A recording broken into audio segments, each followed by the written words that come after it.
real reason I'm here today is to talk about our cloud transformation in GE Oil and Gas. We've moved about 350 applications to the AWS cloud to date. And with those types of applications, people oftentimes look at the cloud and they say, hey, an application has hundreds of thousands or millions of users.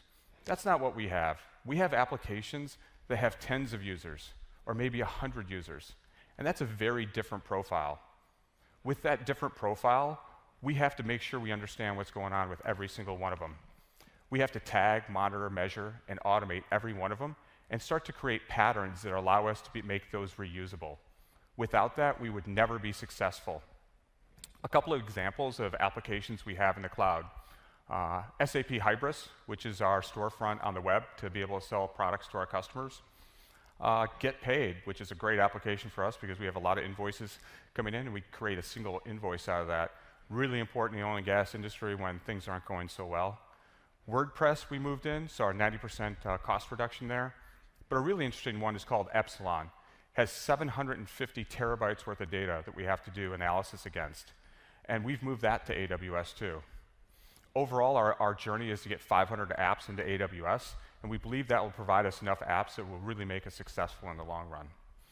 But one of the things that people want to talk about the most is, what are the real benefits? So you move the apps, so what happened? What we've seen is a 52% total cost of ownership reduction. Now, a lot of people go, oh, that must be on storage, or it must be on EC2 instances, and although in some cases that is true, we were a highly virtualized environment already, so we saw some benefit there, but not so much. Where we saw the greatest benefit is when we started using tools inside AWS that made a difference.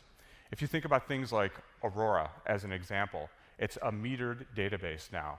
So we tossed out the databases we were using, started using Aurora, and you think back on that last slide about us tagging and monitoring all those apps, what we were able to do is leverage a whole bunch of data that comes out of Trusted Advisor and CloudWatch that allows us to be able to know when our applications are being used by users and not. And you can imagine 10 users, 50 users, 100 users, odds are they're not using them at night. They're probably just using it for about 8 or 10 hours a day.